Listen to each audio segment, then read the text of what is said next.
رازها و نیازها.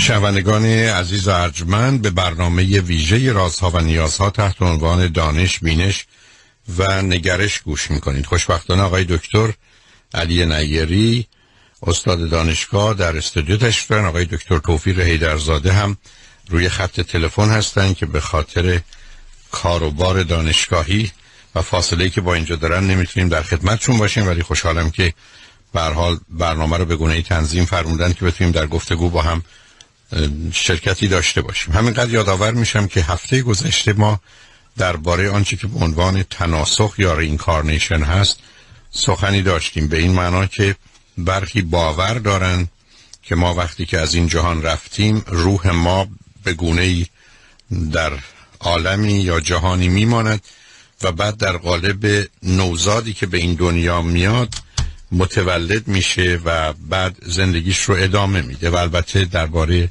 کم و کیف این موضوع و ماجرا سخن بسیار هست. بنابراین وقتی صحبت از تناسخ هست، ماجرا این چرخشه که اساس اون در هندویزم هست و با توجه به باوری که اونها به 5 کست یا طبقه و لایه دارند، افراد در صورت خوب بودن، البته این نگاه فقط هندویزم هست نه بقیه، به کست بالاتر میرن و بالاخره اگر به آخرین مرحله رسیدن، برخلاف بسیاری از تناسخیون، ناچار اونها رو به نیروبانا یا بهشت میبرند و در ملکوت دیگه آرام نگه میدارن، در حالی که برای بسیاری همچنان این چرخش و گردش به نظر میرسه که الالعبد ادامه داره و همچنان ماجرای زندگی انسان آغازی داره اما پایانی نداره.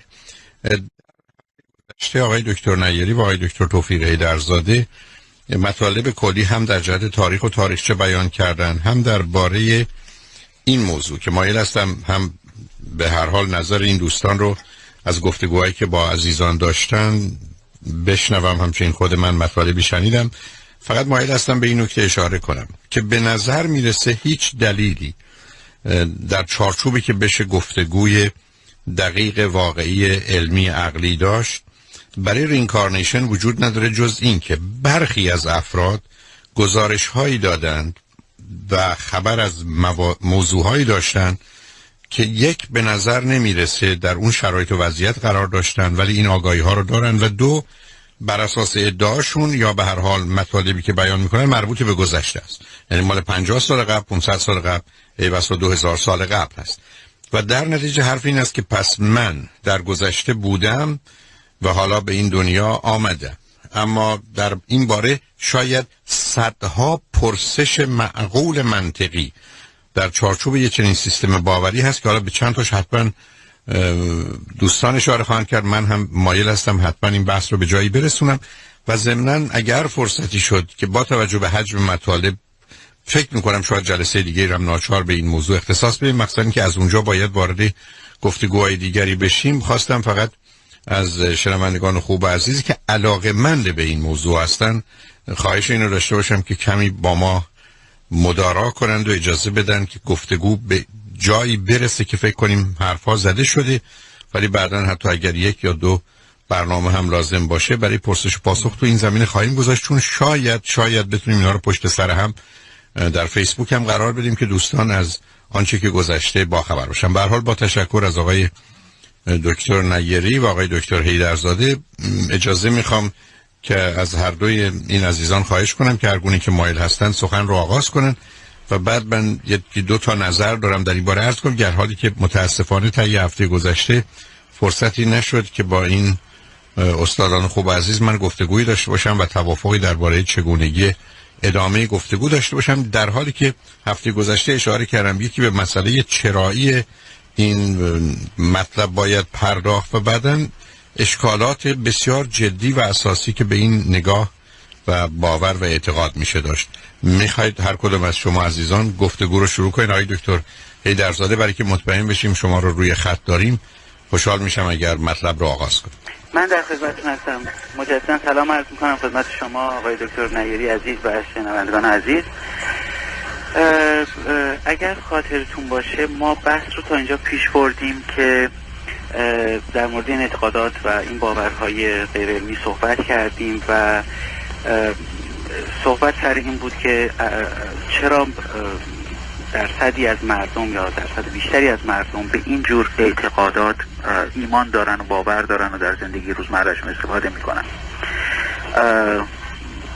اگر آقای دکتر نیری شروع بکنن و در این مورد بحث بکنن، خود حضرت عالی در این زمینه ادامه بدیم صحبتمون را، اگه موافق باشید. خواهش می‌کنم آقای دکتر نیری بفرمایید. خواهش می‌کنم. اولا اجازه بدین از این فرصت استفاده کنم به شنوندگان خوبی که علاقه‌مند به این مباحث هستن عرض سلام و ادبی داشته باشم. از توفیق دکتر حیدرزاده، از شما دکتر هولاکویی که مسبب این برنامه‌های خوب دانشگستری هستین و خانم فرمانده عزیز که لطف می‌کنن کارگردانی فنی برنامه رو به عهده دارن. همونطور که شما به درستی گفتین آقای دکتر هولاکویی، واقعیتش این هست که عمده باور به این مسئله گزارش هایی است که کسانی کردن که شاید به نظر در وهله اول بسیار دقیق بیاد و یا ناممکن، که چطور ممکنه کسی چنین اطلاعات دقیقی رو در مورد مکانی، در مورد تاریخ جایی و یا در مورد زمانی که اصلا امکان نداشته ایشون اون شخص حضور داشته باشه از خودش نشون داده باشه. و خب در قرن 20 که امکان ثبت و ضبط این ادعاها بیشتر بوده، ما اطلاعات بهتری داریم از اینا. حتی جالب هست که مطالعاتی که انجام شده نشون میده در وهله اول هم خیلی ها، من فکر می‌کنم یه مسئله رو شما یادتون رفت آقای دکتر هولاکویی بگین، معمولا ادعاها هم زمانی داره میشه که این اشخاص در هیپنوتیزم قرار دارن، در اون شرایط خاص قرار دارن. فکر می‌کنم نه الزاما نه در حدی که آقای دکتر من شنیدم، اصلا من خارج از هیپنوتیزم چیزی نشنیدم. همین منم چیزی من شنیدم کسی بگه من الان میام میشنم جلو شما در حالت عادی و گزارش حادثه غیر عادی و غیر ممکنی که من درش حضور داشتم. من چون گفتم شما احتمالاً از بیشتره، من چیزی ندیدم. تمام گزارش‌هایی که من دیدم حداقل در مورد مواردی که در آمریکا بود این بود که در این حالت روانی این گزارش ها شده. بنابراین تمام این گزارش ها در زمانی بوده که این اشخاص هیپنوتیزم بودن و وقتی که دقت بیشتری شده حالا توسط روانشناسان و متخصصین دیگه، البته این کار یه مقدار کار سختیه. بگذارید اینجا نکته فوق العاده مهمی. ببینید من اگر کسی رو، چون من عرض کردم 17,000 نفر رو روی به صورت جمعی هیپنوتیزم کردم، تو کار روان درمانی هم چند صد نفری رو اون زمانی که کار تراپی روان درمانی رو فرصتش داشتم انجام میدادم. روزی که شما یه حادثه‌ای رو به خاطر میارید، فرض بفرمایید که شما در هیپنوتیزم به خاطر میارید که مثلا 4 ساله بودید، دزد آمده منزلتون که فراموش کردید و در هیپنوتیزم گزارشی از اون میدید. بعد از اون وقتی بیدار میشید 10 اطلاع دیگر رو که مربوط به اون ماجرا هست به صحنه ذهنتون میاد، چون سرنخ‌ها رو به دست میارید و در حالی که شما نشستید میگید اینم اتفاق افتاد، اونجوری هم شد، بعد مادر بزرگ هم اومد، ولی در حالی که این افراد بعد از هیپنوتیزم ماجرا تمام میشه.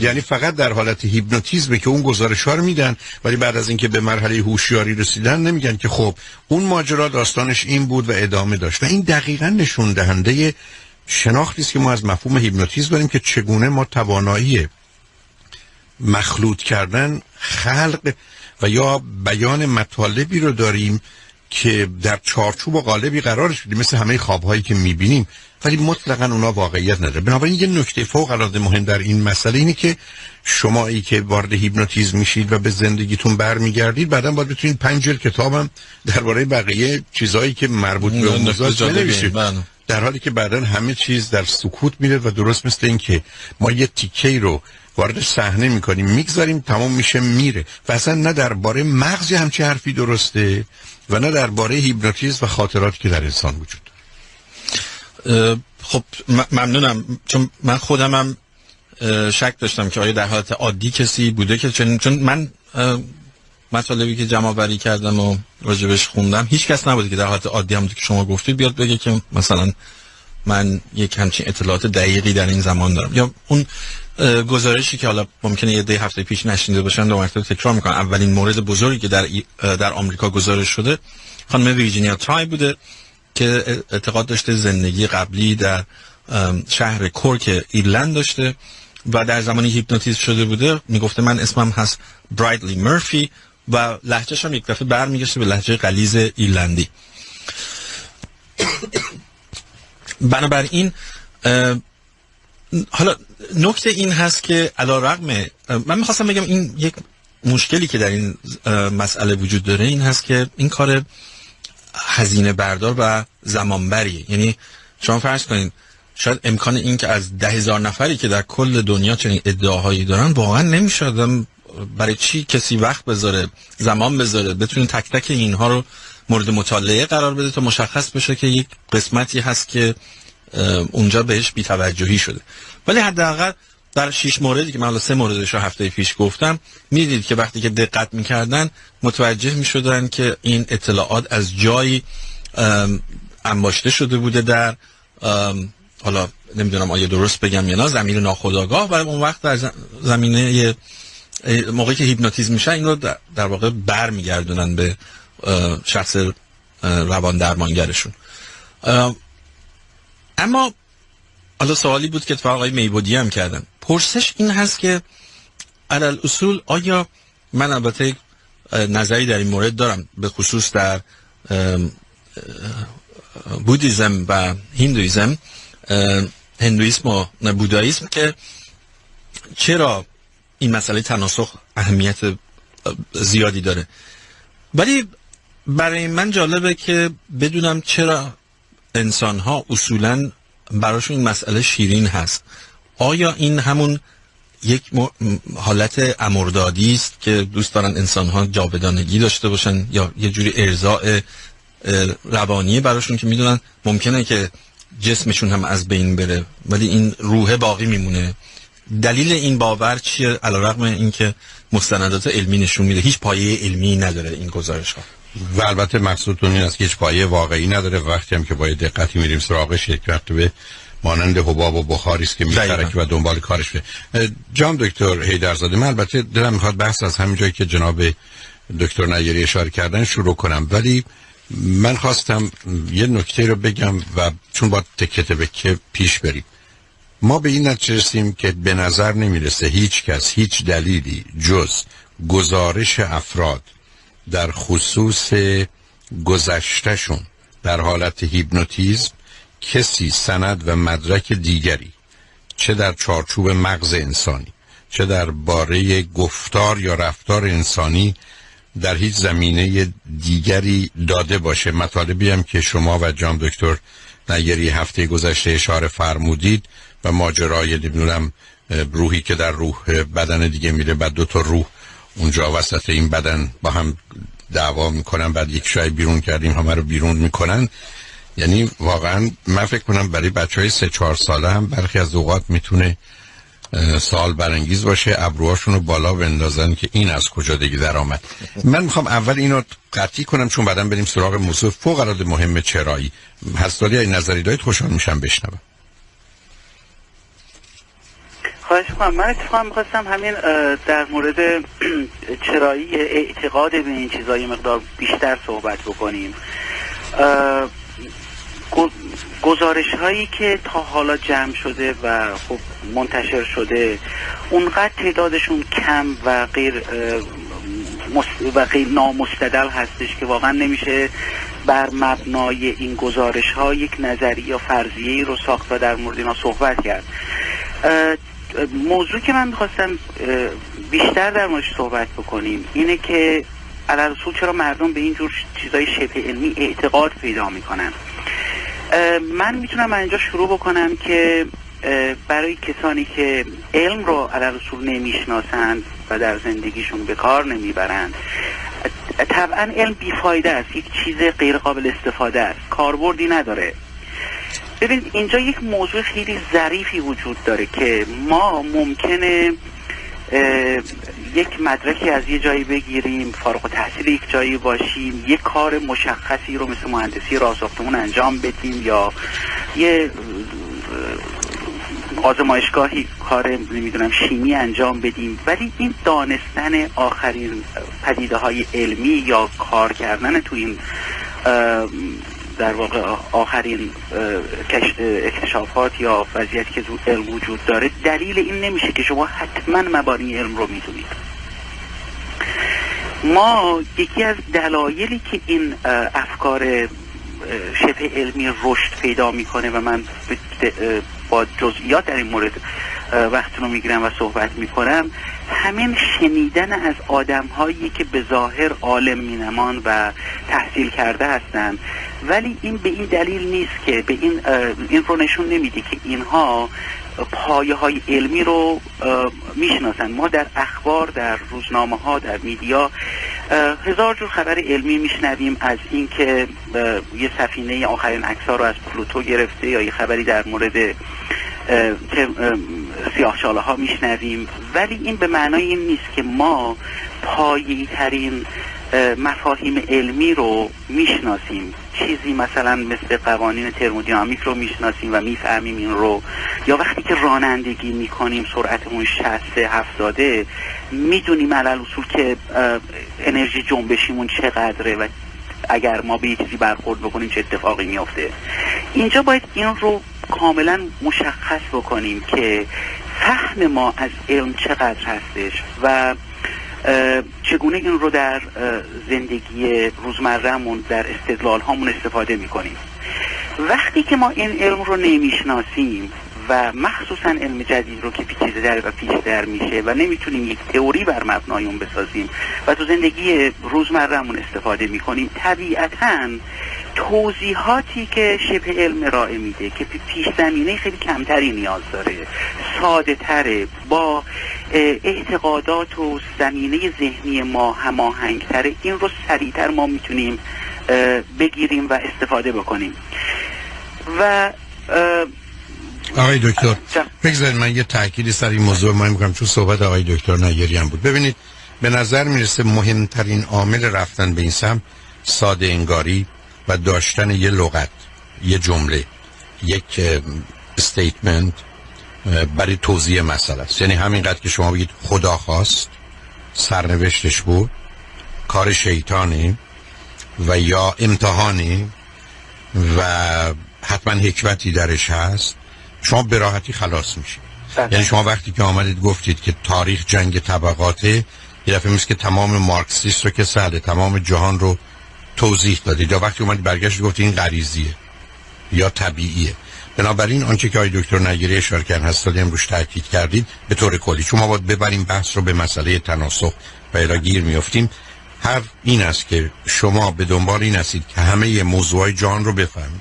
بنابراین اگر یک کسی منو تو 5 دقیقه قانع کنه که همه چیز به اراده خداونده و اونم در دید خودخواهانه و جاهلانه خودم ببینم، من پاسخ همه چیز رو دارم. چرا بچه‌م مریض شد و چرا خوب شد و چرا من این شغل رو گرفتم و چرا نگرفتم و یا چرا این قرارداد بین ایران و این 6 کشور امضا شد یا نشد و بقیه ماجرا. خیلی کار ساده میکنه. یعنی دیگه شما به دنبال فهم و درک و کشف هیچی نیستید. یعنی شما باید در چند ثانیه پاسخ همه میلیاردها سوال دنیا رو میدونید و معلومه که شما رو به یک آرامشی میرسونه و در یک خواب حالا حداقلش خرگوشی فرو میبره و این اون چیزیست که به دنبالش هستیم. ولی اجازه در این حال شما رو عالم‌تر نشون میده. یعنی شما میدونید، نه تنها میدونید آقای دکتر، همه رو میتونید به مسخره بگیرید. یعنی این دندون پزشک چقدر کم میدونه، اون وکیل چقدر نادانه، این عرض کنم که همه هیچی نمیدونن، جامعه شناس چقدر بعده. یعنی تدبیل روشن میشه. یعنی خواست خداست و اراده خداست و تموم شد. یعنی ما دیگه گفتگویی نداریم و بنابراین تو بی خودی حرف نزن که این بخواد به فرموده شما قوانین قانون اول یا دوم ترمودینامیک اون مثلا یعنی چی اصلا این کجا خدا کجا و اصلا این حرفا کجا حرف خدا کجا این کتابا چی اون کتاب آسمانی که حتی یک کلمش رو همه استادان و دانشمندان توش موندن که چه معنی داره. اینا اون حرفی است که میشه فهمید. ولی بذارید و اجازه بدید که بریم سراغ تناسخ. من اجازه بدید توضیح کوچکی بدم بعد از اینکه تنفس. ببینید به نظر میرسه مطالعات علمی که میشه توضیح داد مهمترین موضوع برای کودک انسانی مسئله تفاوت تبعیض و نابرابری.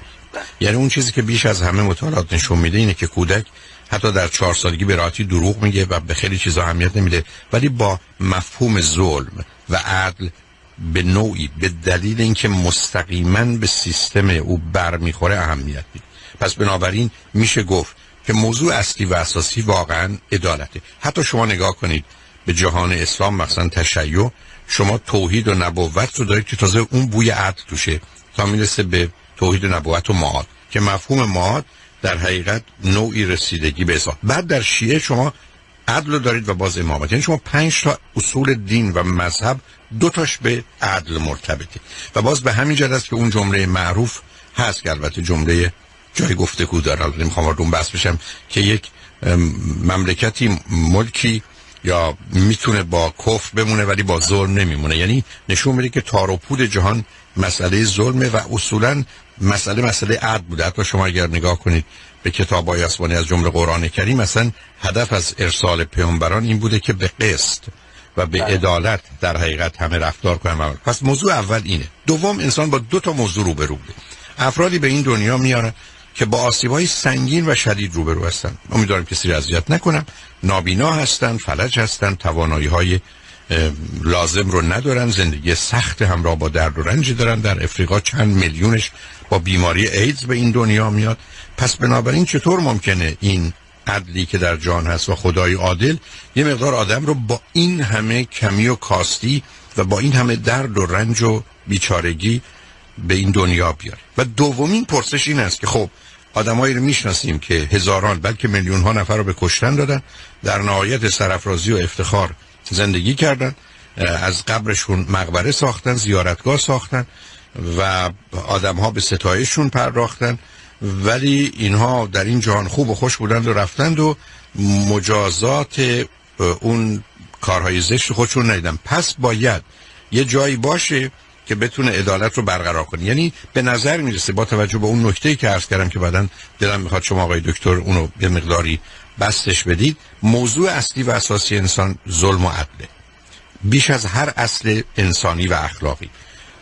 تولد کودک انسانی با اون همه بدبختی و بیچارگی که چند سال خودش و اطرافیان رو به هم میریزه و رنج و دردی که میکشه از یه طرف، و بعداً انسانهای خوبی که پاداش نمیگیرن و انسانهای بدی که مجازات نمیشن و تنبیه نمیشن و از این جهان میرن، انسان رو به این فکر انداخته که باید برای آدمایی که با اشکال متولد میشن قبلی باشه و برای آدمایی که اینجا کار خوب یا بد میکنن بعدی باشه و در نتیجه به یک باره جهان ما از 2 طرف از اینجا آغاز نمیشه و به همینجا پایان نمیپذیره، بلکه قبل و بعدی رو داشته. این اون موضوعی است که من فکر میکنم شما آقای دکتر اگر روش بمونیم که تکلیف اصلی و اساسی تناسخ که جزئی از این است و البته معاد و بهشت و جهنم و قیامت مسئله دیگه است، ولی با اون توجهی نداریم. بحث ما چون راجع به تناسخه، راجع به این رفت و آمدی که البته توش معادی هم هست، چون میدونید در گفتگوهای مربوط به این موضوع ده معتقدن در همین جهان عدالت اجرا میشه. یعنی همینجا از هر دستی بدی همون دست میگیری. پس بنابراین وقتی ما میریم حساب اون صفره. خب اینا خیلی باید کمدان باشن، با واقعیت دقیقاً با آشنا نیستن. دوم اونایی هستن که معتقد هستن ما میریم یه جای دیگه مجازات میشیم که بهشت و جهنم. سوم این که این رینکارنیشن، اینقدر میریم و میایم و تو اینجا به خاطر گناهان قبلی مجازات میشیم، به خاطر خوبی‌ها اینجا پاداش میگیم که اون خودش یه گفتگوی فوق‌العاده جالب‌تری داره. اجازه بدید ما پیام‌ها رو بشنویم. در خدمت هر دو استاد عزیز هستیم که ببینیم این موضوع رو در همین چارچوب اگر ببندیمش میتونیم به نتایجی برسیم. در خدمتتون خواهیم بود. شنگ ارجمند بعد از چند پیام با ما باشید.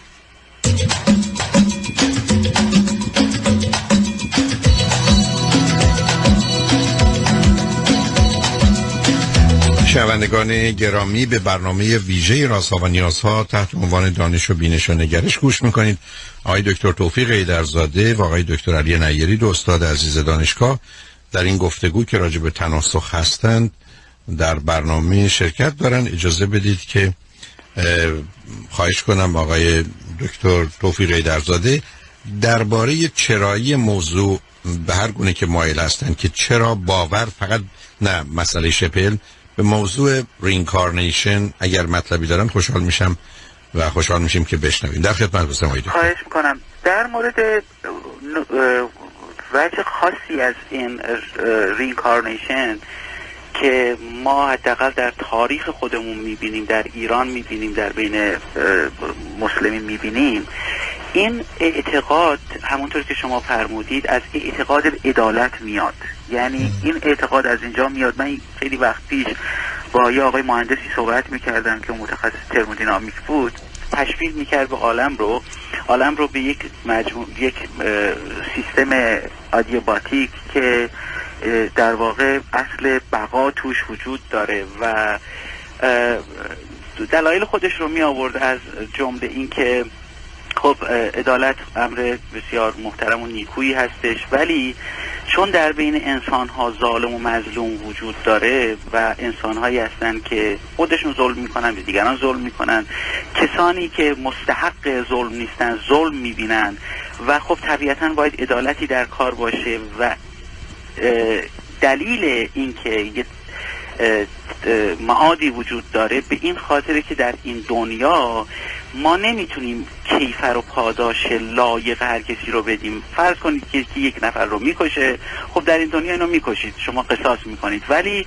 اگر 50 نفر رو کشتی، اگر 10 نفر رو کشتی و کسی هم برعکس کار بسیار بسیار بزرگی میکنه که همه دنیا رو هم بهش بگید، مثلا یکی بیاد علاج بیماری سرطان رو پیدا بکنه و خب مستحق پاداش بسیار بسیار بزرگیه که اینجا هر کاری بکنیم از پسش بر نمیاییم. بس در نتیجه این اعتقاد در طول تاریخ پدید اومده که ما برای اینکه این عدالت رو در کل بتونیم اجرا بکنیم و چون در این دنیا و این دنیا اصلا ظرفیت این کیفر و پاداش رو به طور با عدالت و با تمام دقت نداره، ما باید معتقد به این باشیم که آنچه که در اینجا در این دنیا انجام نشده، حالا یا به صورت معاد جسمانی یا روحانی، این پاداش یا عقاب داده بشه.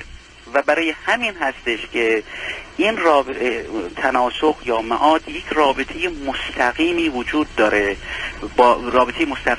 با عدالت، همونطور که شما توضیح دادید. و چون اگر ما معتقد باشیم که این مرگ انسان ها پایان همه زندگی هستش، همه چی از بین میره، روحمون از بین میره و جسممون، اون موقع یک نقصانی در این عدالت وجود داره. پس ما باید معتقد باشیم که این عدالت باید یک جایی اجرا بشه و برای همین هستش که به انواع مختلف این اعتقاد به تناسخ در واقع پایدار مونده در طول تاریخ در بین ادیان و مذاهب مختلف. آی دکتر، دو تا نکته اینجا مطرح است. هست داری چون یه اشارتی فرمودید به مسئله اسلام و مسلمانان، همطور که هفته گذشته صحبت شد، به نظر میرسه که باور به تناسخ به گونه‌ای که در جوامع دیگه و فرهنگ‌ها و یا باورها هست در اسلام یا در میان مسلمانان نیست، مگر کسانی که اخیراً. این نکته اول. دوم در مورد معاد میگفتم. بله. ولی ببینید آقای دکتر، اشتباه دقیقاً همینجاست.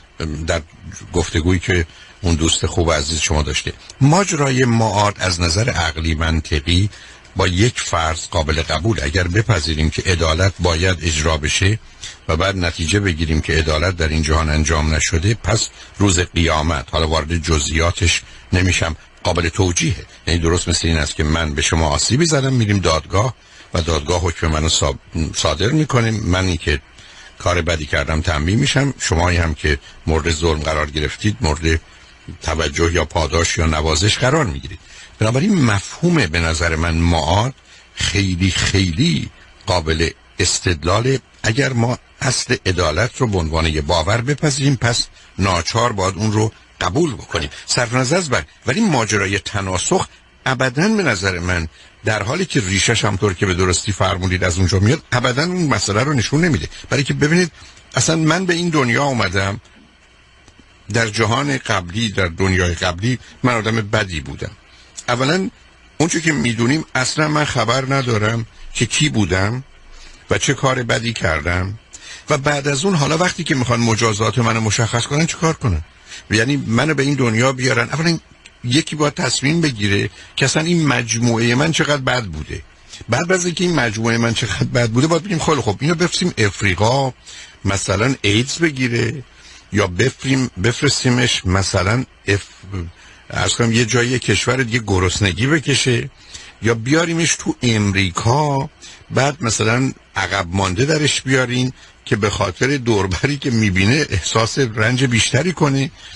و بعد اصلا مسخره است که ما یه تصوری داشته باشیم که حالا با توجه به عیب و ایرادی که داشتیم در قالب یه نوزاد یه روزه که بعدم باید زندگی کنه، مثلا با دلدرد با سردرد بیاد، بعد تا کی بیاد؟ همه عمرش بیاد، کم و زیاد بشه، یا آدمایی که بدبخت بودن بعدن یا زندگی بدی داشتن بعدن حالشون خوب بشه، یا آدمایی که کودکی خوبی داشتن بعدن گرفتاری پیدا کنن.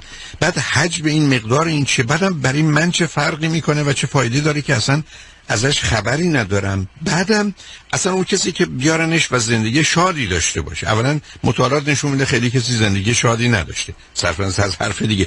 دومی که زندگی شادی، مثلا چه کارش کنن؟ بیارنش در امریکا یا در اروپا، پدر مادر خوب، شرایط خوب، بهش خیلی خوش بگذره. اگر آقا پسر دوستای دختر زیاد داشته باشه، دختر خانم مردای زیادی داشته باشه، بچهای خوبی پیدا کنه. یعنی ببینید و بعد مثلا معلوم بشه که تمام کل زندگی من و شما در این دنیا برمیگرده به زندگی قبلی، یعنی اونی که عامل تعیین کننده است. بنابراین من وقتی هم که به این دنیا اومدم به دلیل عیب و ایراد گذشتم، تازه اینجا هیچ آزادی ندارم و مجبور و محکومم. یعنی از آغاز من تو شرایط بد میگذارن و همچنان بلاهای بد رو سر من میارن. و بعد برای چقدر؟ مثلا مگر من چقدر گناه کردم، چقدر اشکال داشتم در گذشته ها؟ فرض بفرمایید از 10 تا بچه که به این دنیا میاد 7 تا 8 تاش قبل از 5 سالگی یا 15 سالگی بس اینکه کجای دنیا بودیم میمردن. خب اینا برای چی میآمدن و میمردن؟ همون کافی بود. حالا چرا دیگه نمیمیرن؟ چرا تو امریکا این اتفاق نمیفته؟ بعدن در گذشته وبا و حصبه و طاعون آدم‌ها رو میکش. حالا اونایی که رفتن این دفعه از لیست مجازات ها در اومده. یعنی مثل این که فرض بفرمایید شما بگید در یه زندانی ما قبلا شلاق می‌زدیم، بعد گرسنگی میدادیم، بعد آدم‌ها رو آویزون می‌کردیم، بعد نمیدونم قطع بدنشون قطع می‌کردیم، بعد به یه دلایلی چند تا از اینا از صحنه در اومد. یعنی الان دیگه وبا و طاعون نیست. یعنی خدایی که در گذشته از طریق وبا و طاعون و خیلی بیماری‌ها آدم‌ها رو تنبیه کرد، حالا اون ابزار درش داشت. یعنی اینقدر کودکانه است که آدم مات و مبهوت میمونه که ما بیایم گذشته و حال آینده رو اینجوری مطرح کنیم و بعدم اصلا به پیشرفت آدم‌ها و دگرگونی‌ها توجه نکنیم که ای بسا متوسط عمر آدم‌ها در هزاره اول حتی زیر 40 سال بوده، حتی حدود 30-35 سال بوده، تو 600-700 سال هزاره دوم حتی مثلا به 39 سال نمیرسیده، حالا دفعه عمره شده 70-80 سال. و صرف نظر از مطالبی که هفته گذشته بود، من دلم میخواد شما دو دوست خوب و عزیز که نگاه های استدلالی و منطقی دارید اصلا به کل این ماجرای تنبیه و تشویقی که همه زندگی اینجای ما رو مرتبط میکنه به کار قبلی که هیچ کس هم ازش خبری نداره، نتیجه هم ازش حاصل نمیشه، بنده بیام تو این دنیا زجر بکشم علتش اینه که در زندگی قبلیم دزد بودم، یا مثلا فرض کنید که پدر بدی بودم یا سرباز بدی بودم، حالا اومدم اینجا قرار رنج بکشم. بعد اصلا این مفهوم عدالت دیگه نیست، یعنی یه مفهومی است که از یه نوع خشم و قهر و تنفر برمیاد، دیگه چیزی به اسم اجرای عدالت نیست. مثلا وقتی آدم خبر نشه الان بیان به حضرت علی یه پولی بدن یا بیان پولای شما رو بگیرن، بگن بهتم نمیگیم چرا، دلیلش هم نمیدونیم، شما من بگید در این ابهام و نادانی من شما چی میتونیم بکنیم. من دلم میخواد آقای دکتر نیری و شما واقعا اون باور در جهان ما چگونه اصلا قابل توضیح و توجیه و بعدا اصلا کوشش ما برای بهتر شدن، اینکه آگاهی مردم بالا رفته، بیماری ها دیگه ما رو نمیکشه، بسیاری از ما با عملهای جراحی زشتیامون از خودمون دور میکنیم. آخه اینا چجوری اینا قابل توضیح و توجیه است که در گذشته هیچ کدوم از اینا نبوده و دست بارگاه الهی در گذشته اینقدر بسته بودی که با طاعون و اینا باید کار میکرد و حالا باید بره ببینه که مثلا تو اتاق عمل عرض کنم که این جراحی این دماغ درست در میاد یا دماغشو خراب کنه، تمام عمر نگرانش کنه، برای که قبلا مثلا خیلی فحش میداده. یعنی میدونید اصلا برای من همینجوری مات و مبهوت میمونم چجوری آدم میتونه این باور رو بپذیره بعد اصلا متوجه نباشه چگونه میخواد دنیا رو یه جوری اداره کنه فقط با یه بحث و بهانه خیلی سطحی اجرای اداره. آقای دکتر من چیزی که خدمت عرض کردم ذهن من میره به طرف این تحلیل تاریخی اینا به واسطه در مورد وقتی که بحثایی که فلاسفه و بزرگان قبلی در مورد این مسئله کردن من خدمت یه مقدار عرض کردم در مورد مات، ولی در مورد معتقدین به تناسخ الان مخصوصا تو عرفان‌های جدید اصلا اینا کاری به این کارا ندارن. یعنی اون بحثی که ابن سینا میکنه یا مولا صدرا میکنه یا کسان دیگه میکنن اصلا مطرح نیست تو این بحثای جدید تناسخ. اینها از معلول یه علتی میخوان بسازن. وقتی کسی رو میبینن که یک ناراحتی روانی داره، یک توجیه ساده تری که نیازی به خیلی علم روانشناسی و اینجور چیزا نداشته باشه فوری درست میکنن که روح کسی اومده تو جسم شما و اصلا وارد بحث های فلسفی که 2000 سال قدمت داره نمیشن. داستان سر همینه که شما در تمام این عرفان‌های جدید میبینید که به تناسخ اعتقاد دارن که روح یه رفتگر مثلا در جسم شما حلول کرده و شما همه جا تمیز میکنید و اینو ما باید در بیاریم. کاری نه به کار عدالت داره، نه کاری به اون پس زمینه‌های فلسفی که ذهن بشر رو 2000-3000 ساله مشغول خودش کرده. اینا فقط یک سیستمی رو درست میکنن که در واقع به قول معروف سر طرف رو شیره بمانن و یه پولی بگیرن یا گروه خودشون رو بزرگتر بکنن و اون کسی هم که تن به این کار میده اصلا توانایی ورود به بحث های جدی فلسفی و تاریخی رو نداره. بله آقای دکتر نیاری. بله ممنونم توفیق جان. من اتفاقا در ادامه صحبت های دکتر هدایت‌زاده و شما درست میگن، یعنی این موج جدیدی که شروع شده که همین نیو ایج موومنت، اینها اعتقاد دارن که ما در آستانه یک تحول بزرگی روانی هستیم و ما اگر بتونیم به اون منبع خوشنودی روانی نهایی برسیم، دنیای زمینی مستقل از مرگ و میر و جنگ خواهد بود و یه چیزی شبیه بهشت به وجود میاد. خب اینا همون به اصطلاح افسانه های شیرینیه که بعضیام میخرنش و باهاش دلخوشن. آخه دکترم از اول میشد همینجور درستش کرد، خبرم خلاص کرد. خب آخه یعنی اگر ما فکر کنیم که یک کسی اون بالا نشسته بخواد دنیا رو درست کنه، قربونت برم چرا از اول خراب درستش کردی؟ که این خودش خیلی نکته درستیه. یعنی سیستم خیلی ایراد داشته در راهش، مثل یک کسی دیگه خرابش کرده که اومده اینجوری درستش کنه. آخه قربونتون یه ذره استدلالم میخواد. بفرمایید. نه هر موقع خواستین من تا بعضی وقت شما باعث میشین که من جلو خندمو نتونم بگیرم، اما من فکر میکنم اگه همه ادیان، همه باورهای روحانی اسمش رو بذاریم، از جمله در هندویسم و بوداییسم، اومدن که یک نظم، حالا شما باید در این مورد بیشتر صحبت کنید. من مطالعه که میکنم در این زمینه میبینم که اینها اومدن یک نظم اجتماعی رو برای خودشون بیارن یا به تعبیر خودشون جامعه رو اخلاقی کنن. من از شما این رو به آریه میگم که تنها چیزی که در واقع توش نیست همین اخلاقی بودن جامعه است. بنابراین میان نظام تنبیه و پاداش رو میذارن که حالا بسته به اینکه به چه دینی شما باور داشته باشید، بعضیا تنبیهش بیشتره، بعضیا پاداشش بیشتره. حالا در باورهای شرقی که از هندویسم شروع میشه و بودا هم اون رو چون خودش یک هندو بوده در باورهای خودش میاره، این هست که این نظام اخلاقی رو به باور خودشون، چون حالا دیگه نظام تنبیه و پاداشی در دنیای بعدی نیست، برای اینکه بتونن جامعه رو به زعم خودشون اخلاقی بکنن اومدن این مسئله رو در قبالش گذاشتن که شما کارهای بدی که انجام بدی مثلا ممکنه در دنیای بعدی شبیه به یک بزغاله بشه، اگه بزغاله بدی هم باشی در دنیای بعدی تبدیل به یک گیاه میشی و یا تبدیل به یک جسم بیجان میشی و بعد از اون ورم حالا چه کسی باز داره اینا رو کنترل میکنه که این تغییرات بشه، میتونی به عالم اولا بری و بهتر و برتر بشی. اما به نظر من یه نکته دکتر حیدرزاده گفتن که نکته مهمیه در اینجا، باز یک نوع مسئله ساده انگاریه. یعنی اگه شما مثلا فرض کنید علاقه دارید که خونه رو تمیز بکنید، خب به جای اینکه بریم مسائل روانیش رو مراجعه کنیم برای اینکه پول ندیم به دکتر هولاکویی و همکارانشون، یک جواب خیلی راحت ده. حتما شما در زندگی قبلیت به قول دکتر حیدرزاده رفتگر بودی که حالا مثلا علاقه داری دائم به تمیز کردن خونه یا چیزهای از این ده. یعنی من فکر می‌کنم حتی در مسئله تناسخ هم یک دید سنتی وجود داره که بیشتر از باورهای دینی میاد و یک دید در دنیای مدرن به وجود اومده که از همون راحت طلبی و ساده انگاری است که پیچیدگی‌های علمی رو نداره. آخه ببین آقای دکتر، اشکال کار من یه جای دیگه است.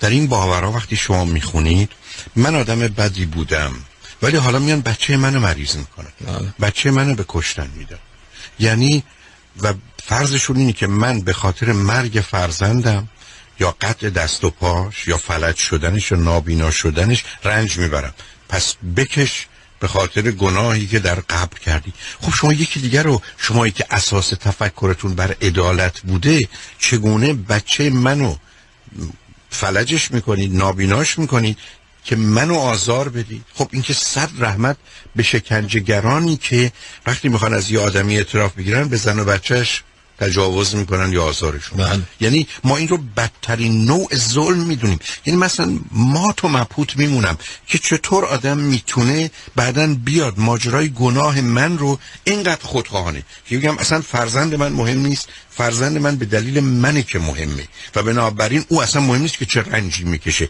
مهم اینه که از رنج او من رنج کشم و اون دستگاه عجیب و غریب که به دنبال عدالته با این دل خوشه که من رو داره از طریق آسیب به فرزندم شکنجه میکنه.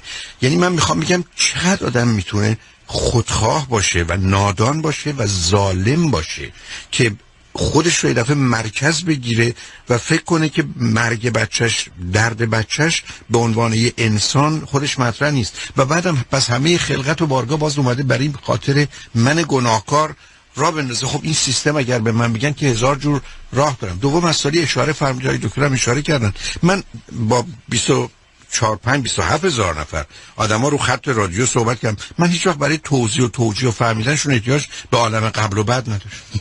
من هیچ وقت معطل نموندم که آقا این داستانی که این خانم یا آقا میگن یا مشکلی که پیدا کردن این یه فاکتور ناشناخته داره که این باید حتما برگرده به این که این در گذشته دزدی بوده و یا وزیر قاضی عادلی بوده که حالا اینجا پیامدش آمده تو این معادله شناخته این آدم مسئله رو حل کرده. یا همونطور که آقای دکتر حیدرزاده اشاره فرمودن، خب در گذشته میگفتن این آدمی که اینجوریه روح شیطانی رفته، بعد پس خود این بیچارا رو شلاق میزدن که روح شیطانی رو ازشون بیرون کنن. یعنی اینا اون گرفتاری است. آقای دکتر حیدرزاده در خدمتتون هستیم. خواهش میکنم. من مجددا یک خیلی کوچولو به این اشاره بکنم که شما میخواید در مورد تناسخ صحبت کنیم، همونطور که فرمودید شما، وقتی که ما یک برخورد علمی داریم میگیم که من نمیتونم این موضوع رو یا نمیفهمم، باید برم دنبال جواب این مسئله یا به طور علمی این رو بررسی بکنم که ولی این طبعا یک چیز ناخوشایندی برای خیلی از افراد که این رو بگن، ولی استفاده از شبه علم اینجا به شما کمک میکنه که با یک توضیح خیلی موردی، سطحی، آسان بتونید به سرعت تمام این داستان رو جمع بکنید و چیزی بگید که خوشایند طرف و بدون استدلال های علمی با توجه به پس زمینه ذهنی که داره بتونید یک توضیح سطحی بدید و طرف رو راضی بکنید یا یه واژگان جدیدی ابداع بکنید که این واژگان جدید یا یه استدلال جدید که واقعا هیچ معنایی نداره ولی طرف فکر میکنه که میفهمی این رو. من یک تکی از یک کتابی به اسم تشعشع دفاعی براتون بخونم که میگه که پس از مرگ انسان در زندگی دنیا تمام کالبدهای او از کالبد روان، کالبد جسم، کالبد اختری میمیرن و تنها کالبد ذهنی به حیات خود ادامه میدهد. اما بین هر مرگ تا تولد در زندگی بعدی فاصله است که به آن برزخ میگویند. برزخ هر زندگی درون همان زندگی است. برای مثال برزخ دنیا درون دنیاست، پس برزخ هر زندگی در همان زندگی است و طبعا برزخ دنیا هم در دنیاست. به محض مردن نام ما کالبد ذهنی است. ما لامکان شده ایم اما هنوز در عالم مکان هستیم. ببینید اینجا 8-9 گزاره وجود داره که اینا هیچ معنی نداره ولی یک چیزی، یک سیستمی رو درست میکنه که طرف قبول میکنه این رو. ببینید چقدر این وزین و خیلی منسجم و خوب نوشته شده و خب ما که در پس ذهنمون طبق آموزش هایی که داشتیم به برخی از این چیزا اعتقاد داریم و اینا رو میچینیم کنار هم و یک سیستمی درست میکنیم که ما رو معتقد میکنه که ما تناسق پیدا میکنیم و در زندگی افراد وارد میشیم و اون وقت یکی هم میاد میگه که بله چون این این انجام میگیره و ما در کالبدهای دیگری جاری میشیم پس ما باید یه سیستمی درست بکنیم به اسم تشعشع دفاعی، چون اونی که وارد جسم ما شده از جنس روح و نامرئیه، ما نمیتونیم مثلا مشتش بزنیم، پس باید یک چیزی درست بکنیم از جنس خودش و این رو اسمشو میذاریم تشعشع دفاعی و قضیه حل میشه. این میمونه که شما یه ساعتی درست بکنید که پیچ مهره داره و خوبم کار میکنه ولی وقتی هیچ جا رو نشون نمیده، شما نمیدونید اصلا این زمان مال کی کجاست، ولی سیستمه از لابلای این واژگان میبینید که یه سری چیزها رو به هم دیگه متصل کرده، یه سری واژه ها رو به ظاهر معقول مینماد ولی در مجموع وقتی که میخواهید بدین که آخرش چی، این همه داستان چه مفهومی داره، هیچ کدوم از این گزارهایی که اینجا وجود داره قابل حتی بحث نیست تا چه برسه به اثبات. ببینید دکتر، مطالبی که از سالی خوندید من نمیدونم از کجا بود، نمیخوام اون رو بدونم، ولی آدم مات و مبهوت میمونه. من آدم میتونه این همه پرت و پلا سر هم کنه؟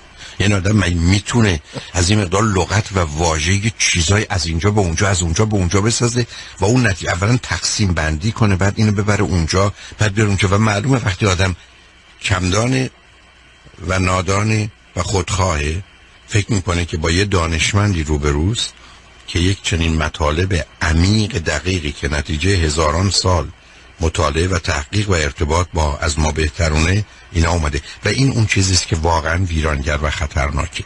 یعنی ما رو میبرن در یه جایی که واقعا یه چشم‌بندی کلامی میکنن، در حالی که هر کدوم از اینا رو اگر هستاری بیاره دونه دونه برید متوجه میشید که هیچ معنایی نداره و هیچ حرفی هم نزده و همونطور که به درستی اشاره فرمودید موضوع قابل اثبات یا پذیرش اصلا نیست. یعنی شما باید همین جوری این حرفا رو بپذیرید، بعدش هم اون نتیجه گیری که ایشون بهتون داده به عنوان تنها نتیجه گیری که دارید بگیرید. اجازه ازتون خواهش کنم که روی خط باشید همچنین آقای دکتر، پیام هایی رو بشنویم، برگردیم صحبتون رو با هم ادامه بدیم. شنگ و رجمند با ما باشید.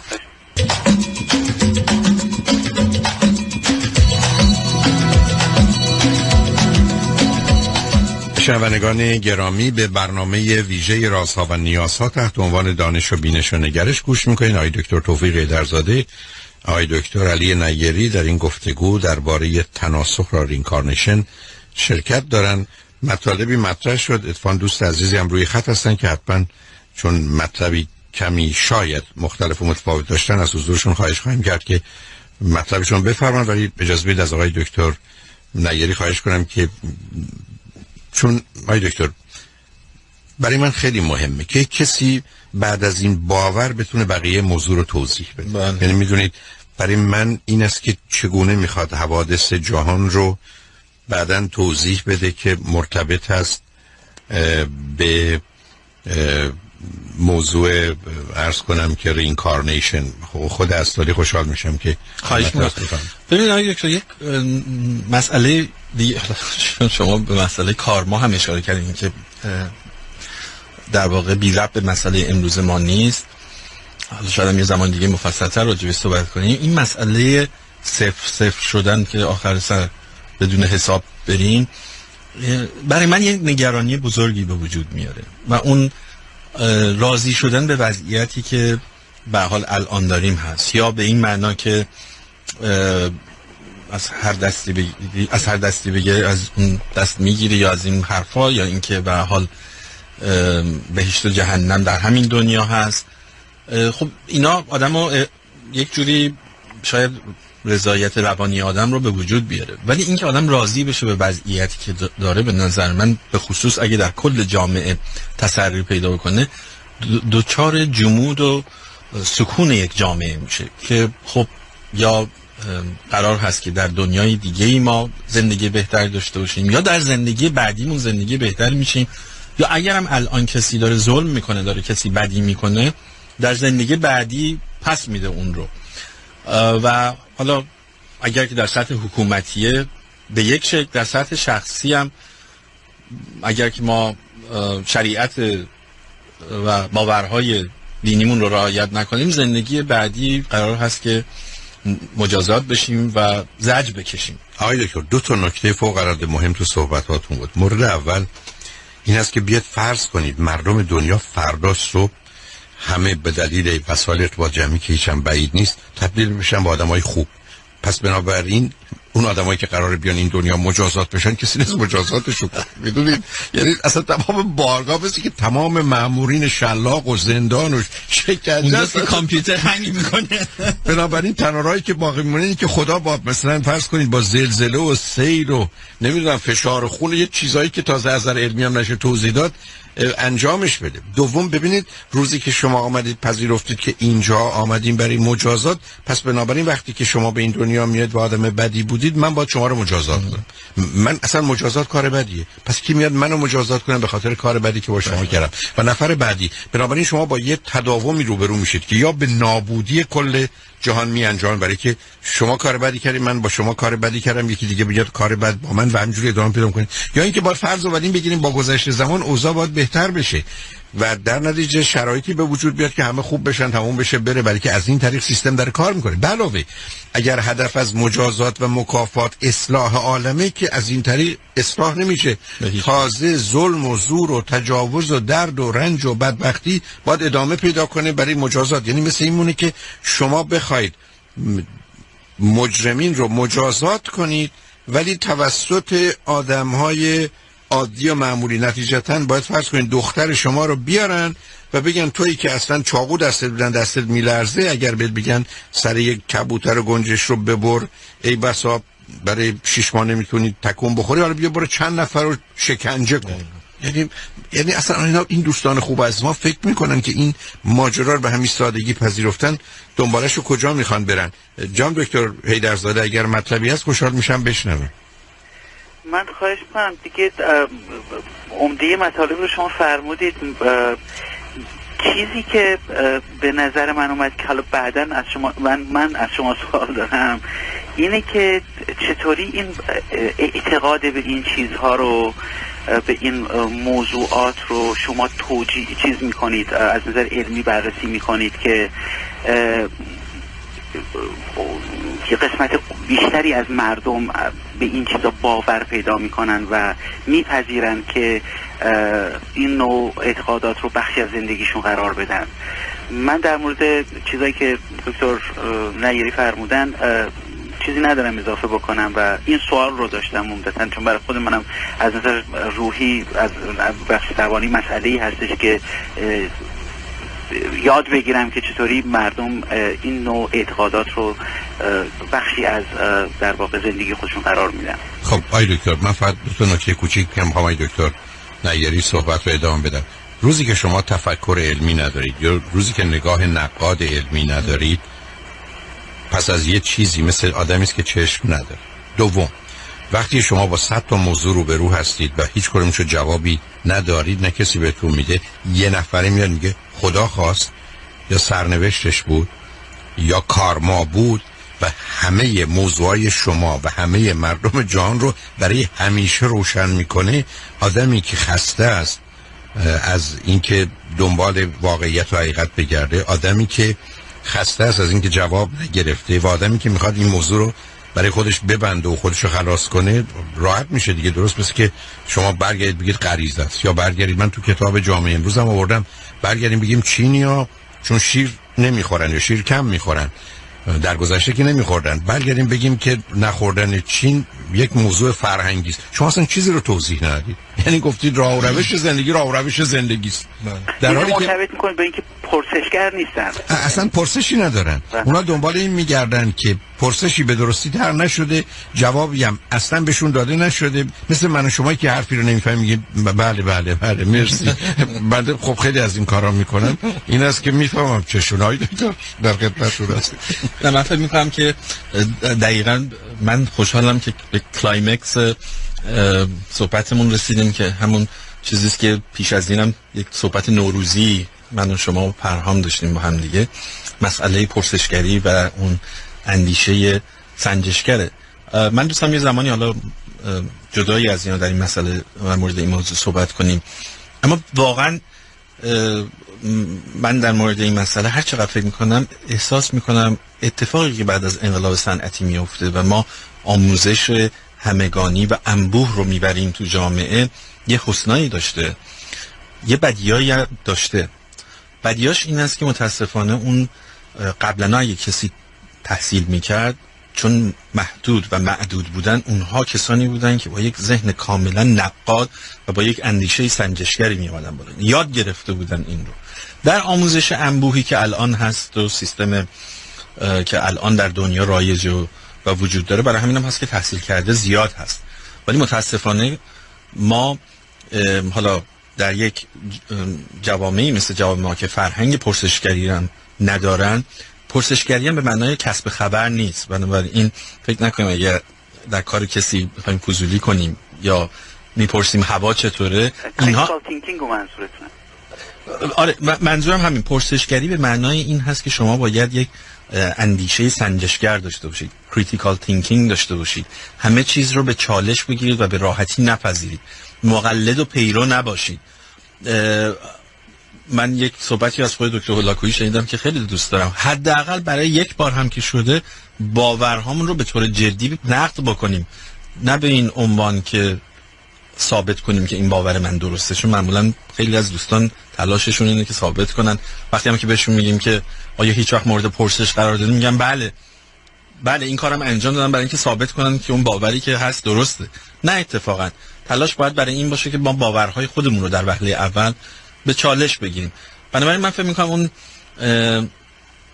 نوع آموزشی که از توی خانواده شروع میشه و در مدارس متأسفانه به طرز فجیعی ادامه پیدا میکنه، این هست که هر چقدر نسل‌های جدیدتر ما می‌بینیم اندیشه سنجشگر داره از بین میره متاسفانه. کاملا مثل داستان کتاب است و کامپیوتر که هم مرکز بهترین هاست هم بدترین ها، هم نوعی از عوام زدگی در حقیقت علمی رو به وجود میاره که ما فکر میکنیم چون خواندن و نوشتن میدونیم پس بنابراین میدانیم، در حالی که ما خواندن و نوشتن رو میدانیم و نه آنچه که است. شنونده عزیزی روی خط بودند. آقای دکتر، من بگذارید ببینم شما رو باید روی هولد بگذارم که بشنوید ایشون رو بیارم، اجازه بدید که این کار رو بکنم و بنابراین شما اگر مطلبی دارید باید صبر بفرمایید بعداً مطلبتون رو بیان کنید. امیدوارم با این کارم که برای اولین بار دارم انجام میدم اشکالی پیدا نشه. رادیو همراه روی خط هستید، بفرمایید. صدا میکنم قربان. صدای شما با انعکاس میاد ولی نمیدونم صدای من. صدای شما شفاف و خوبه، متاسفم از این بات ولی شما رو خوب میشنویم، بفرمایید. صدا میکنم. خدمتتون عرض میکردم که شاید بشه از منظر دیگری به قضیه نگاه کرد. من نمیگم این پاسخ نهایی، ولی شاید یه نگاه دیگری باشه. باورهایی از این دست عملاً محملشون ادیانن و میدونیم که ادیان عملا ریشه‌های مشترکی با اساطیر هر قومی دارن و دوباره میدونیم که به هر حال اساطیر هر قومی عملا نشأت گرفته از شعائر و مناسکی هستن که اقوام بدوی و انسان بدوی عملا به عنوان یک شاید بشه گفت ارضای نیاز عاطفی انسان اجرا میکرده. اگر بپذیریم که این تقسیم بندی رو بپذیریم، شاید بشه به دو بینش کلی قائل بود، یکی بینش علمی و یکی بینش اسطوره‌ای. بینش اون علمی اون چیزیه که عملا شاید من کاری به 2000 سال پیش و فلسفه یونان ندارم، اونو بذارم کنار. آنچه به عنوان بینش علمی امروز قائل هستیم چند صد سالی از عمرش بیشتر نمیگذره. یعنی اگر از فرض رو بر این بذاریم که از عصر روشنگری به این طرف و زمانی که نظریه زمین مرکزی عملا باطل شد، اون دستاوردی که برای انسان مدرن داشته، ما امروز این رو بینش علمی در نظر بگیریم که یکی از اصلای ابتدایی و اولیه و محکمش اصل علی یا علت و معلولیه، و در مقابل بینش اسطوره‌ای که عرض کردم برمیگرده عملا به در نهایت به مناسک. طبیعیه که هیچ کس نمیتونه تمام اسطوره همه اقوام رو با هم بررسی کنه، مقایسه بکنه و به یه نظر واحدی برسه، ولی نکته جالب اینجاست که به ظاهر امروز میبینیم که از بررسی اساطیر مختلف و مناسک مختلف یک چیز مشخص شده و اون این که انسان ابتدایی یک رابطه این همانی و یک پیوند عاطفی بین خودش و حیات و طبیعت قائل بوده و تفاوت یکی از تفاوت‌های عمده بین بینش اسطوره‌ای و بینش علمی اینه که در بینش اسطوره‌ای عملاً پیوند علی وجود نداره. یعنی به جای پیوند علی و روابط علت و معلولی پیوند عاطفی وجود داره و یه رابطه‌ای که انسان ابتدایی عملاً آیدنتیفای کرده خودش و همانند کرده با طبیعت. و همین دلیله که خودش و حتی جالبه حتی ابزارهای ساخت خودش در مواردی و طبیعت همه جزئی از یک حیات واحدن. حالا تو این حیات واحد اگر عارضه‌ای بر یکی وارد بشه عملاً بر دیگری هم وارد میشه. جانب مردانی که قبیله‌ای که مثلا به جنگ میرن، زنان قبیله توی قبیله شروع میکنن با رقص‌های رزمی و مناسک شوهرانشون رو حمایت میکنن یا مردان قبیله رو حمایت میکنن و واقعا بر این باورن که این فاصله به هیچ عنوان هیچ چیزی بین اینها ایجاد نمیکنه و این پیوند بسیار محکمه. حتی جالبه وقتی که بعضی از قبایل نشون میدن که وقتی که مردان میرفتن برای جنگ، افراد بقیه قبیله دست به آب یا روغن نمیزدن، به این دلیل که اگر دست به آب یا روغن میزدن دستشون چرب میشده و این باعث میشده که دستان مردان قبیله که برای شکار رفتن، ببخشید جنگ یا شکار رفتن، چرب بشه و در نتیجه شکار از دستشون بگریزه و فرار بکنه. یعنی همچنین این همانی برقراره بدون اینکه به هیچ عنوان رابطه علت و معلولی اون چیزی که امروز علم میشناسیم برقرار باشه. به همین دلیله که در علم وقتی که بارون میاد، خب بله طبیعی ما میگیم که آبا بخار شدن رفتن بالا، ابر تشکیل شد، ابرها عامل نمیدونم بار الکتریکی هن، ممکنه باید به هم برخورد بکنن و حالا مثلا رعد و برق ایجاد بشه، ولی به هیچ عنوان در اندیشه اسطوره‌ای چنین روابطی حاکم نیست. برای همینه که حالا ما به این نتیجه میرسیم که یا خشم خدایانه یا فرض بفرمایید رحمت خداونده مثلا که بارانی فرستاده. و جالب اینجاست که وقتی به زایش میرسه، برگردم به اون بحث اصلی شما که تناسخ زایش به هیچ عنوان دیگه عملی فیزیکی محسوب نمیشه، باز به خاطر پیوند و این همانی و پیوند عاطفی انسان و طبیعت. یک رابطه فیزیکی که علتش یک رابطه جنسی نیست، بلکه به واسطه حلول ارواح در کالبد زنان. و جالب قبایلی در قبایل بدوی معتقد بودن که همیشه روح حلول دوباره پیدا میکنه. حتی در بعضی از قبایل استرالیا معتقد بودن که روح مردگانی که متعلق به توتم خودشون بودن در یک گوشه‌ای در انتظار خواهند بود تا زمانی که زنها بیان از اون حوالی اون پشت و پسله ها رد بشن و بعد در روح یا در کالبد زنان دمیده بشن و مجددا به عنوان یک تولد یک دوباره حیات به کودکی به وجود بیاد. و این دقیقاً چیزی بود که هفته پیش حقیقتش دیدم به شوخی و طنز مطرح شد که اگر خب همچنین روحی و روحایی وجود داشته باشن، پس این ارواح خب باید برن یه جایی صبر کنن، منتظر باشن چی کار میکنن. ولی واقعیت اینه که هیچ تنزی در کار نیست، عین واقعیته، نه واقعیت به معنای یک فکت علمی، بلکه یک واقعیت به معنی باور انسان بدوی که خودش و طبیعت و حتی از کردم ابزار دست خودش یکسان میبینه. اون چیزی که شاید مثلا در عرفان عالی بعد بشه که وحدت وجود مطرح میشه و چیزهای دیگه، اینه که مشخصا شاید یه همچنین توضیحی بتونه کمی ریشه قضیه رو برگردونه به عقب و توضیح بده که شاید این عقاید از کجا در نهایت اومده. طبیعیه که این عقاید وقتی میاد در شکل اساسی، وقتی میاد توی ادیان، میتونه به 1001 شکل مختلف تغییر بکنه، تو اقوام مختلف متفاوت باشه. ولی چه بسا، من نمیخوام با قطعیت بگم، ولی چه بسا ریشه همه اینها برمیگرده به بینش و اسطوره‌ای نیاکان ما که برمیگرده به چند ده یا حتی چند صد هزار سال پیش.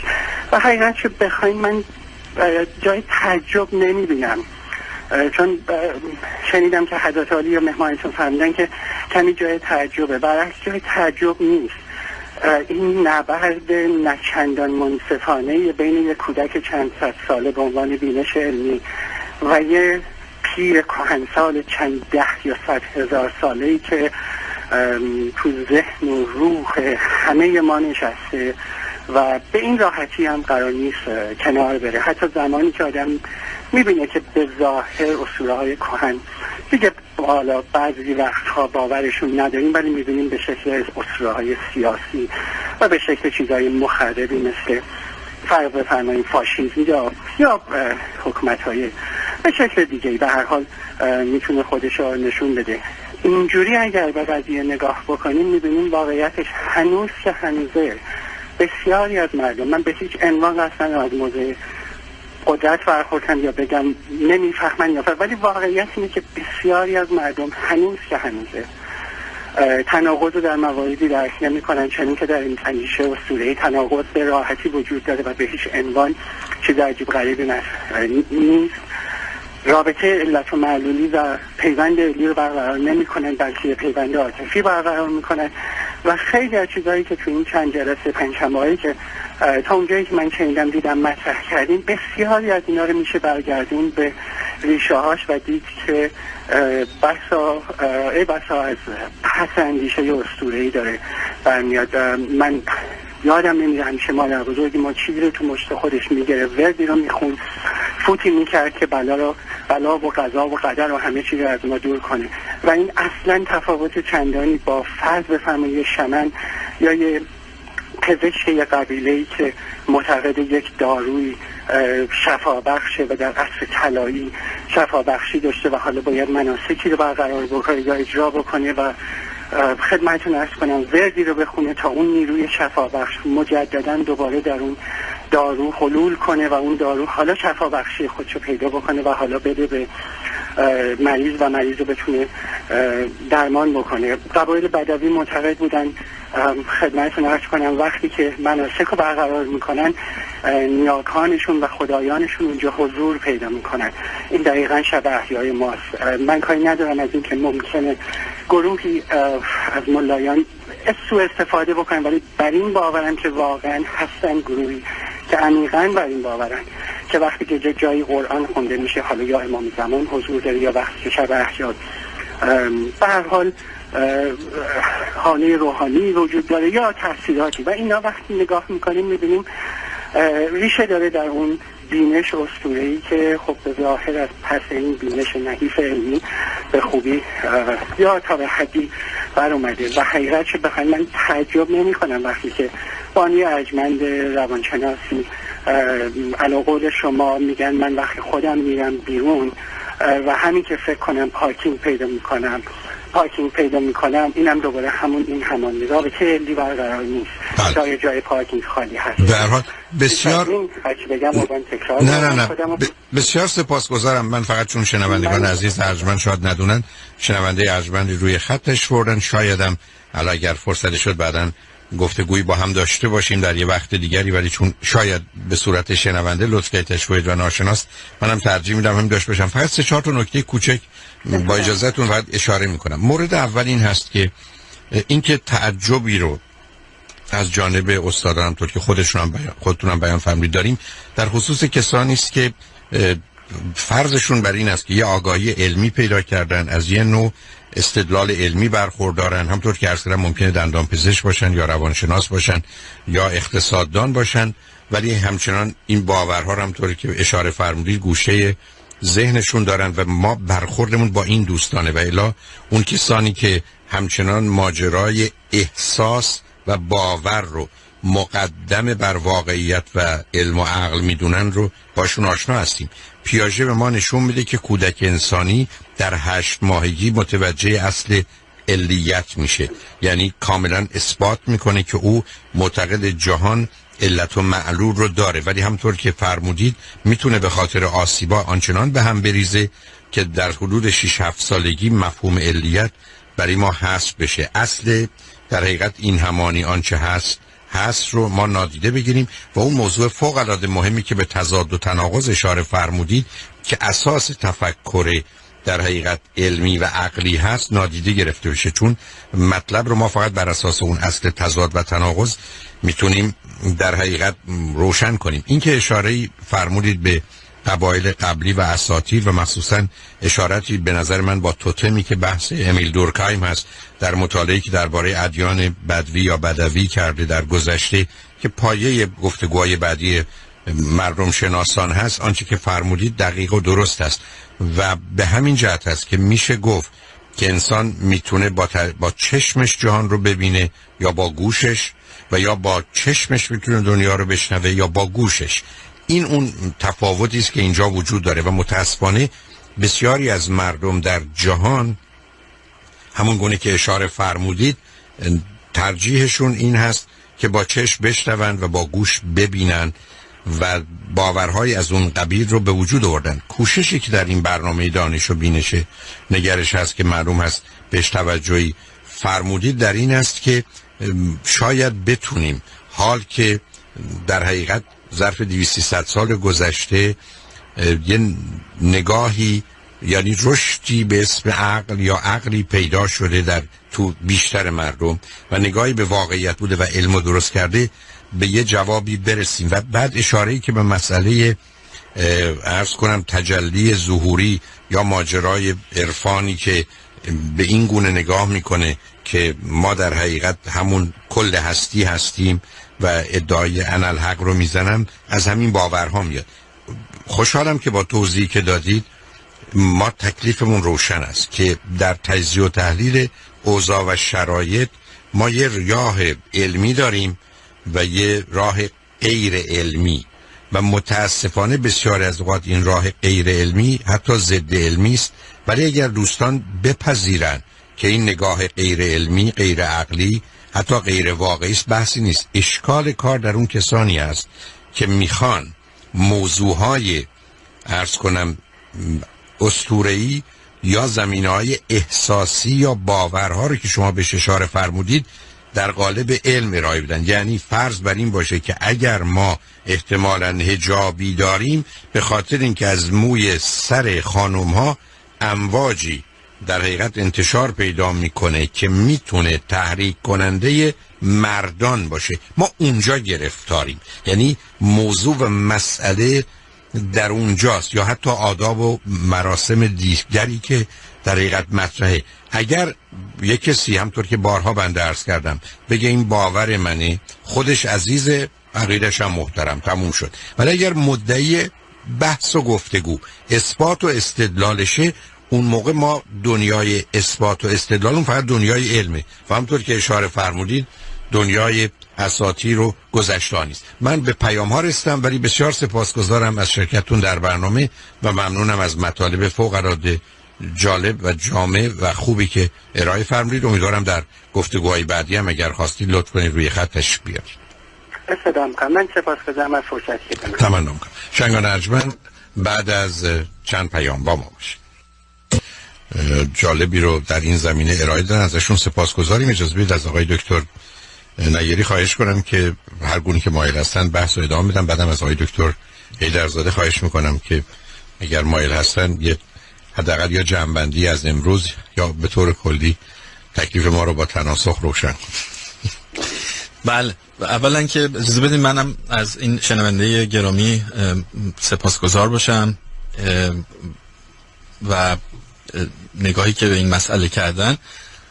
شما اینو اشاره کردید آقای دکتر، اگه اجازه بدید من میخوام این مقدار تاکید بیشتری بکنم روش، که چون این شنونده گرامی هم متعجب از تعجب ما بودن، به نظر می آمد که دید ایشون یک دید انتروپولوژیک هست، انسانشناسانه هست به مسئله و به درستی از دوره‌های اسطوره‌ای و انتروپومورفیک نام بردن و تأثیراتی که در زندگی روزمره ما همچنان گذاشته از 10,000 سال پیش تا به الان. اما هدف این برنامه واقعا، یا بگیم مخاطبان این برنامه کسانی نیستند که به طور عادی ما بخوایم بگیم که عوام یا توده مردم، بلکه ما هدف یعنی تعجب ما از کسانی بود که خودشون رو تحصیل کرده میدونن، فکر میکنن که به اصطلاح علم مجهز هستن، اما چه در عمل و چه در رفتار مشخص میشه که کنه علم رو درک نکردن علیرغم مدارک بالایی که دارن و فلسفه علم رو درک نکردن. بنابراین ما داریم اونها رو نقد میکنیم و این بازی خطرناکی که داره از علم میشه و همونطور که دوست خوبم آقای دکتر حیدرزاده اشاره کردن، استفاده ابزاری از علم برای مقاصد سودجویانه و سوداگری است که اسم شما گذاشتیم شبه علم. بنابراین نقد ما بر روی اون گروهه. مخاطبین ما چه کسانی هستند؟ مخاطبین ما کسانی هستند که هنوز ذهن جوانی دارن. تعریف من از یک ذهن جوان که حالا از آقای دکتر هولاکویی هم خواهش میکنم در مورد این حرف من اظهار نظری داشته باشن، این هست که از نظر من ذهن جوان نه سن جوان، ذهن جوان ذهنی است که همچنان پرسشگره، میخواهد بداند، شک میکنه، شکاکه و به راحتی نمیپذیره. بنابراین شما میتونید جوان باشید ولی از نظر ذهنی و فکری پیر باشید، یا در سنهای بالا باشید ولی ذهن و فکر شما جوان باشه، برای اینکه هنوز طالب دانستن و پرسشگری باشید. طبیعتا برای کسانی که میدونن، باور دارن، ایمان دارن، بذارین اینجوری بگم، به باورهاشون حرفای ما اصلا براشون بی نتیجه است، فایده‌ای هم نداره، شاید عصبانی هم بشن، شاید براشون بهتر باشه اصلا گوش نکنن. مخاطبین ما کسانی است که همچنان سوال دارن، پرسش دارن و شک دارن. مطمئناً برای اونها شاید این برنامه جالب باشه. نه بسیار سپاسگزارم. جناب دکتر حیدرزاده اگر مطلبی هست خوشحال میشم بشنوم. من خیلی کوتاه میخواستم یه چند نکته رو اشاره بکنم برای کسانی که یه همچین موضوعاتی رو میشنون یا رو در رو قرار میگیرن با کسانی که به این چیزها اعتقاد دارن و خواسته یا ناخواسته وارد یه بحث با اینا میشن یا تردید میکنن در اعتقادات خودشون یا طرف. یه چند تا نکته رو خواهش میکنم رعایت بکنن که در واقع مبانی یک دید انتقادی هستش. ما بپرسیم که آیا کسی که در مورد اینجور مسائل صحبت میکنه آیا علل خصوص واقعا صلاحیت داره این حرف رو بزنه، دانشش در کجاست، چقدر تحقیق کرده در این مورد، مراجعش چی هستش، ادله‌ای که میاره چی هست، تجربیاتی که داشته چی بوده و آیا این حرفایی که زده میشه با بقیه چیزهایی که ما در مورد عالم میدونیم یا زندگی روزمره‌مون رو به قسمت‌هایش رو بر مبنای این کارهای علمی تنظیم میکنیم آیا توافق داره یا بالکل یه چیز عجیب و غریبی هستش که با چیزهای دیگه هیچ گونه سنخیت نداره. آیا بخشی یا حتی ولو پایه‌ای ترین اصولی که اینها نظر فرضی‌هایی که اینها مطرح میکنن اثبات شده یا امکان اثباتش وجود داره، راهی برای تجربه بیشتر، آزمون بیشتر وجود داره یا نه. تمام صحبت من سر اینه که وقتی که ما با یه همچین ادعاهایی روبرو میشیم شک بکنیم و بتونیم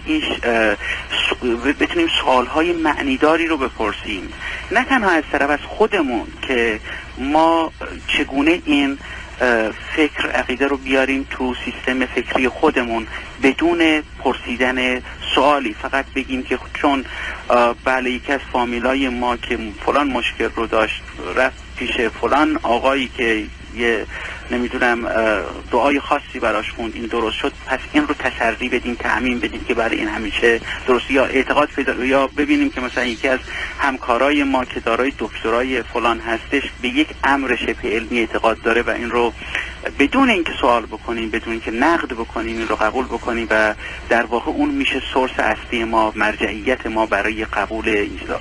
صحبت سر اینه که حتی شما از آینشتاین هم بشنوید یا از استیون هاکینگ هم چیزی بشنوید، با تردید، یعنی از یه فیلتری باید این رو عبور بدید و بعد این رو قبول بکنید و این هم خیلی ساده است، با یه سری سوالهای خیلی بنیادی که آدم میتونه بکنه و تردید بکنه یا شک بکنه و بتونه ذهن خودش رو بر مبنای شکاکیت بسازه.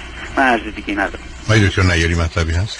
من فقط بازم اینو تکرار کنم که در تایید حرفای شما و دکتر حیدرزاده به نظر من مسائل خیلی مهمی رو اشاره کردم. من یه حرفی رو همیشه میزنم که ما در علم نه شخصیت مقدس داریم و نه چیز مقدسی داریم. همه چیز و همه کس قابل به چالش گرفتن هست و باید هم گرفته بشه و این نهایت یک کار علمی است. بنابراین ما شخصیت مقدسی نداریم. اگر قرار بود که شخصیت مقدسی می داشتیم ما همچنان احتمالا هنوز در سیستم ارسطویی باقی مونده بودیم و به این جهان پیشرفته امروزیمون نمی رسیم. من 2 مرتبه به عنوان آخرین مطلبی که میخوام امروز بگم، میخوام حرفی که از ریچارد فاینمن برنده جایزه نوبل فیزیک که هفته پیش گفتم میخوام بازم تکرار کنم، این بسیار مهمه. فاینمن یه حرف بسیار قشنگی میزنه و اون میگه که هیچ کسی به اندازه خود ما قادر نیست که خودمون رو گول بزنه. ما بیشترین سهمو در گول زدن خودمون داریم. تنها چیزی که میتونه مانع از این بشه که ما خودمون رو فریب بدیم و گول بزنیم این هست که خودمون رو به سلاح علم مجهز بکنیم. بسیار متشکرم. من اجازه میخوام، چون شاید هفته آینده اگر شنوندگان خوب و عزیزی باشن که مایل باشن در این باره مطالبی بگن و یا اگر نظر مختلفی و مخالفی دارن ابراز کنن، من یه شاید اگر بشه این لغت جمع‌بندی رو داشته باشم. گفتگوی ما در این باره بود که بسیاری از مردم، که این بسیاری معناش درصد بالایی نیست، باوری دارند یا از دیگران پذیرفتن یا فکر کردن مثل این که یه توضیح و توجیه است که قابل قبول است که ما وقتی که در این دنیا هستیم و از این دنیا میریم باز در قالب یک نوزادی، کودکی به این دنیا میایم و با توجه به این که در گذشته یا گذشته چه کردیم، زندگی خوب یا بد با درد و رنج و یا با لذت همراهی. خب همینجا نشون دهنده واقعا یه نگاه بسیار بسته و محدودی است که ما تمام پدیده‌های جهان رو به ماجرای کار خوب و کار بد و بعدم تشویق و تنبیه و یا لذت و درد مرتبطش میکنیم. بر این اساس یه باوری به وجود میاد که در مفهوم کلیش به عنوان تناسخ میشناسیم و کوششی است به جهت توجیه موضوع عدالت در جهان. همطور که گفته شد برای بسیاری از مردم و این واقعیت از نظر علمی پذیرفته شده است، مهمترین ارزش عدالت و انصاف، justice and fairness. و بر مبنای یه چنین مفهومی آدما با 2 پرسش روبرو بودن. یکی این که چرا مردم به این دنیا میان با کمبودهایی، با بیماریهایی، با گرفتاریهایی، و دوم این که انسان‌ها میتونن خوب یا بد باشن بدونی که پاداش خوبیاشون و کیفر و مجازات بدیاشون رو ببینن از این دنیا میرن و بنابراین عدالتی نیست. بنابراین نه تنها موضوع عدالت برای ما به عنوان انسان مطرحه، مایل بودیم که در جهان هم باشه، در حالی که میدونیم اولا طبیعت قانونش قانون ظلم، 2/3 از حیوانات برای که حتی یک روز زنده بمانن باید حیوان دیگر رو بکشند و بخورن. پس بنابراین طبیعتی که ما هم جزئی از اون هستیم بر اساس عدالت در درونش یا در درون سیستمش همچین خبری نیست. اساس خلقت اصولا بر ظلمه. تازه هرچی هم که طبیعت میسازه به خاطر قانون کون و فساد بعدا نابودش میکنه. بنابراین باز هم بر اساس تعریفی که ما به عنوان انسان از ظلم و عدل میشناسیم، نه تنها در خصوص موجودات دیگه، در خصوص انسان هم این مسئله مطرحه. اما یه توجیه و مایل هستم عرض کنم. گفتگوی کسانی که معتقدن چرا یه عده‌ای به این دنیا میان و این عده‌ای که به این دنیا میان با عیب و ایرادایی به دنیا میان، به یه نکته مایلم توجهشون جلب کنم. اولا ما نمیتونیم همه عین هم باشیم و بنابراین همینقدر که خواستیم یه جهان متفاوت و متنوعی داشته باشیم، حتی یکی میشه پدر و یکی میشه پسر یا دختر. دوم، همینقدر که بپذیریم در جهان یه چیزی هست و خوب و بد یا بود و نبود داره، ناچار میپذیریم که تفاوت در جهان حتمی و قطعی است. یعنی همه چیزایی که به وجود آمده یه جوری نابود میشه. یعنی چشم منی که میبینه یه روزی نخواهد دید، بدن منی که همکنون وجود داره یه روزی نخواهد بود. بنابراین اینا متوجه نیستن که وقتی که بخوایم جهانی مختلف و متفاوت داشته باشیم، ناچار جنبه مثبت و منفی در درونش هست و این رو هیچ دلیل نداره مرتبط کنیم به اجرای عدالت. یعنی باید بپذیریم که آدما کوتاهن و بلندن، پدرن یا فرزندن یا مادرن و فرزندن، یکی اینجاست و یکی جای دیگه و در نتیجه این تفاوت‌ها مطرحه.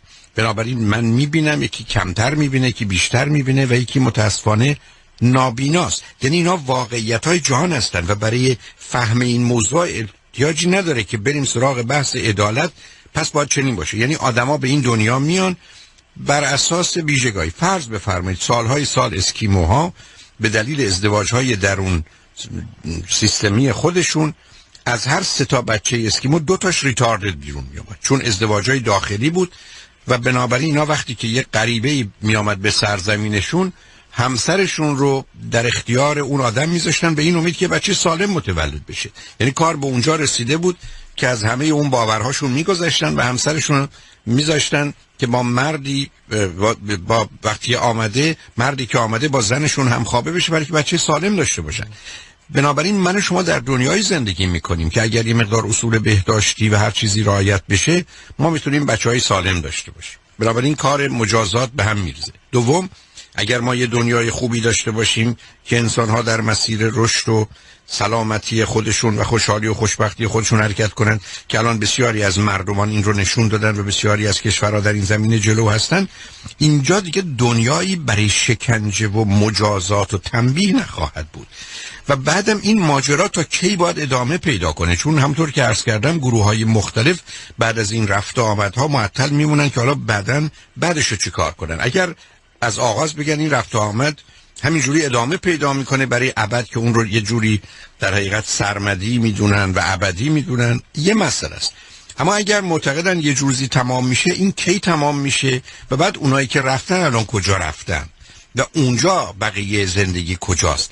و بنابراین امیدوارم فقط شنوندگان خوب از ارجمند به این نکته توجه کنن که واقعا یه گفتار ساده درست میشه، اما هزاران پیچ و خم درونیش بعدا نادیده گرفته میشه. از جمله آنچه که آقای دکتر نیری بهش اشاره فرمودن، اگر قرار باشه که آنچه که در اینجا میگذره پایه و مایش به خاطر زندگی گذشته منه، اولا شما تغییر و پیشرفت رو چگونه توجیه میکنید؟ بعد از اون اصلا غم خوردن و کوشیدن من بیهوده است.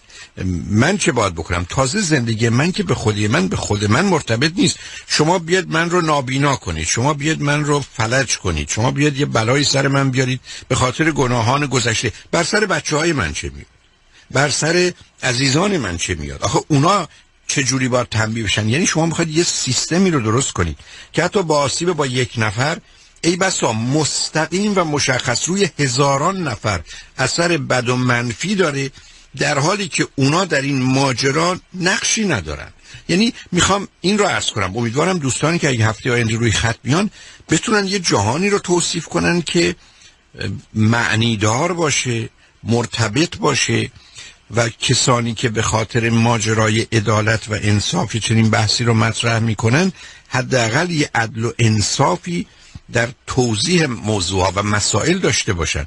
من علت اینکه این بحث رو مطرح کردم و از استادان خوب و عزیز خواهش کردم درش دخالتی داشته باشن به خاطر اینکه گفته بشه یک باور عمیق و سنگین تاریخی چقدر بیپایه و بیمایه است و جالب اینه که بسیاری از این باورها و عرفانهای جدید به نوعی و به گونه‌ای با تغییراتی و اصلاحاتی همچنان ماجرای رینکارنیشن رو در یه مفاهیم دیگه ای ارائه دادن و چون هنوز جا نیفتادند و هر وقت هم که باشون صحبت کنید با سرعت جا عوض میکنن، خیلی به این راحتی مانند ماجرای رینکارنیشن که سابقه تاریخی داره دم دست نیستن.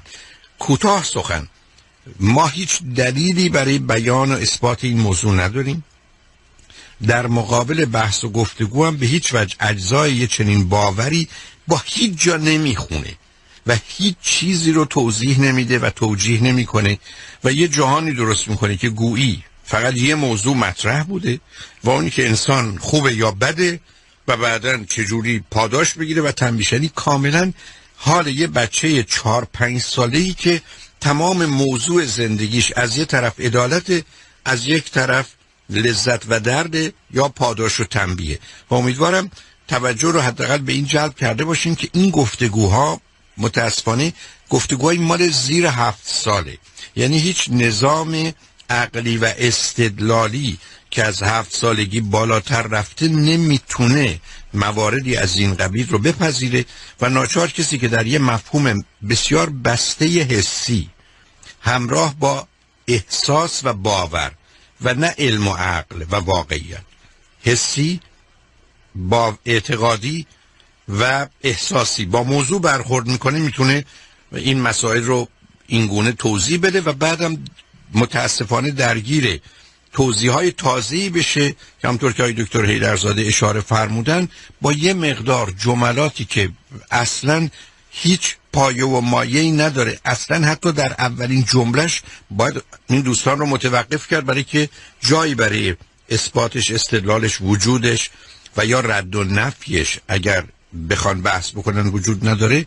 موضوع رو همچنان ادامه میدن و مطالبی پشت سر هم میذارن و آخر کار همطور که در گفتگوهای قبلی داشتیم ما تو مبهوت نگه می‌دارن. بنابراین اگر عزیزانی هستن که باور به رینکارنیشن دارن و فکر میکنن میتونن بحث بکنن، یعنی یه بحث علمی عقلی و اگر بگن این موضوع واقعی نیست، موضوع علمی نیست، موضوع عقلی نیست، موضوع استدلالی نیست، که حتما حق با اونهاست که با ما کاری نداشته باشن چون ما در اون چارچوب کاری با کسی نداریم. ولی اگر کسی فکر میکنه از همه عزیزانی که این باور رو دارن که میتونن موضوع تناسخ رو، رینکارنیشن رو اثبات کنن، توضیحی براش دارن، توجیهی دارن یا نکاتی رو که دو استاد خوب عزیز و من مختصرا بهش اشاره کردیم رو براش جوابی داریم، خوشحال میشم که هفته آینده ما قسمت اول صحبتتون رو برای این کار میذاریم یا اگر گفتگوهایی در این زمینه است و اون وقت مطالب بعدی رو ادامه خواهیم داشت. با تشکر از آقای دکتر نیری، آقای دکتر حیدرزاده، اگر هر کدوم از شما کلام پایانی دارید 1-2 دقیقه فرصت است، با کمال میل افتخار در خدمتتون هستم. آقای دکتر حیدرزاده. من عرضی ندارم، مجددا تشکر میکنم و تشریف میکنم شنوندگان عزیز رو که هفته دیگه با سالهای خوبشون و با استدلالشون بیان و ما در خدمتشون خواهیم بود که بتونیم بحث رو ادامه بدیم. سپاسگزارم آقای دکتر. بله، چون فکر می‌کنم یکی از کارهای ما تشویق فرهنگ پرسشگری است. خیلی خوب است که هفته بعد دوستان بیان و برای منم یه سنجش خوبی خواهد بود که ببینیم که چقدر در پرسش کردن هم مهارت داریم، چون فکر می‌کنم خود خوب پرسیدن هم یکی از اون مهارت‌هایی است که ما خیلی خوب نداریم. برای بسیار سپاسگزارم آقای دکتر نیری، آقای دکتر حیدرزاده. به امید گفتگویی با شما و با شنوندگان خوب عزیز هفته آینده. روزگار خوش و خدا نگهدار.